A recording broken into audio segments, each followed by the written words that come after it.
hii ni kwa wale ambao hawapendi kudanganywa, ambao wako salama hapa.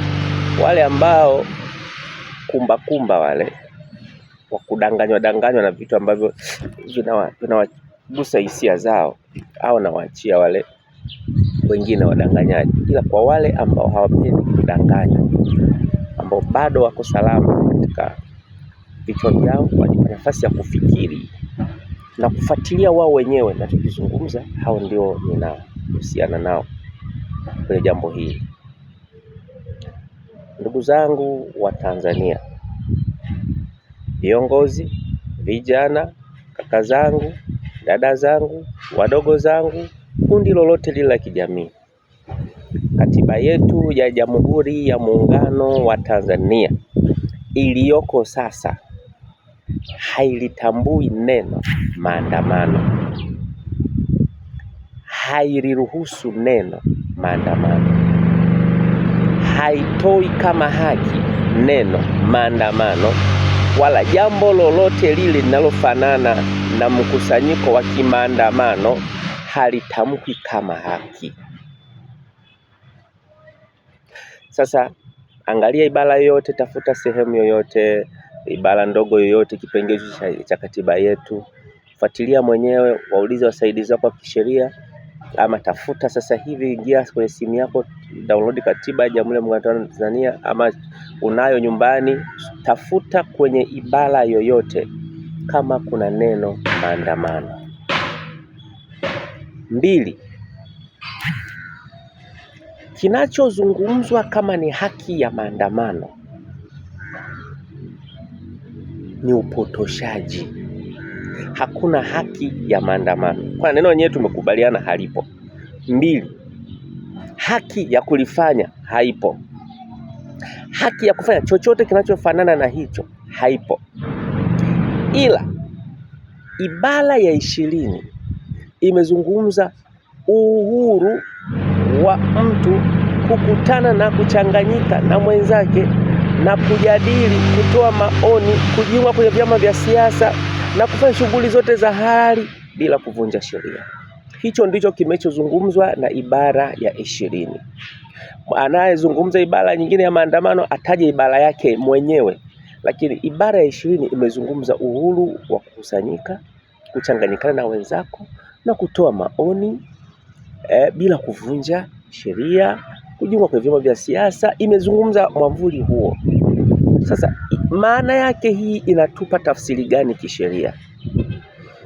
Kwanza, neno maandamano halitambuliki kabisa. Kwa hiyo huwezi kudai kama ni haki, jambo ambalo hata katiba yenyewe halitambui. Halafu 2, ibara ya 20 inazungumza uhuru. Sasa ni nini kati ya tofauti kati ya neno uhuru na haki? Jambo linapokuwa haki, sheria inatoa, ikishatambua kama jambo hili ni haki, sheria maana yake inadai wajibu kwa mamlaka inayohusika ikutekelezee jambo lile kama haki. Inatoa wajibu kwa mamlaka inayohusika kukufanyia jambo hile kwa lazima.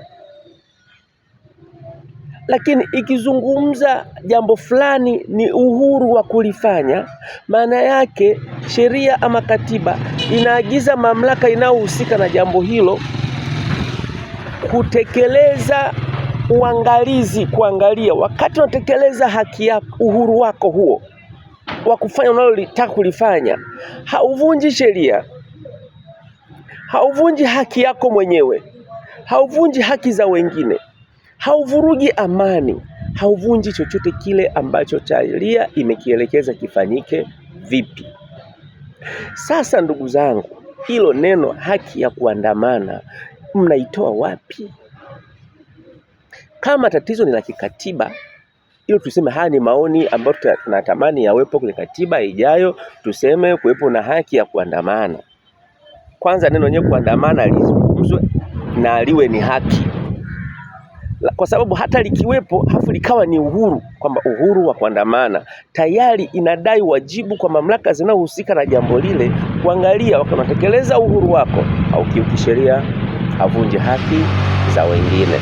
Kwa hiyo tuwe tu miguu sawa wakati tunafanya mambo yetu, tunajadili mambo yetu, tusafahamu sheria tunayoitumia, kwamba kama tunaitumia ni katiba yetu ya Jamhuri ya Muungano wa Tanzania hailitambui neno maandamano, na ibara ya 20 inayotumika kubariki kitu kama hicho haizungumzi maandamano na wala haizungumzi kama ni haki.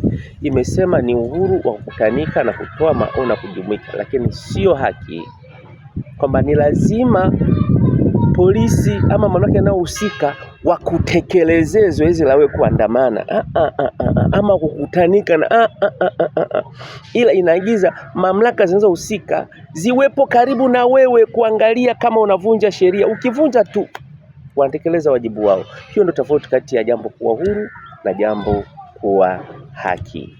Hatuna neno maandamano kwa katiba, wala ibara ya 20 inayotumika kubariki kitu kama hicho haikupi haki. Hakiisemi kama ni haki ili mamlaka ikupatie. Inazungumza kama ni uhuru wako kufanya, lakini inaagiza wajibu wa mamlaka zingine kuangalia kunatekeleza uhuru wako, hauingilii uhuru wa wengine wala haukiuki haki ya mwingine.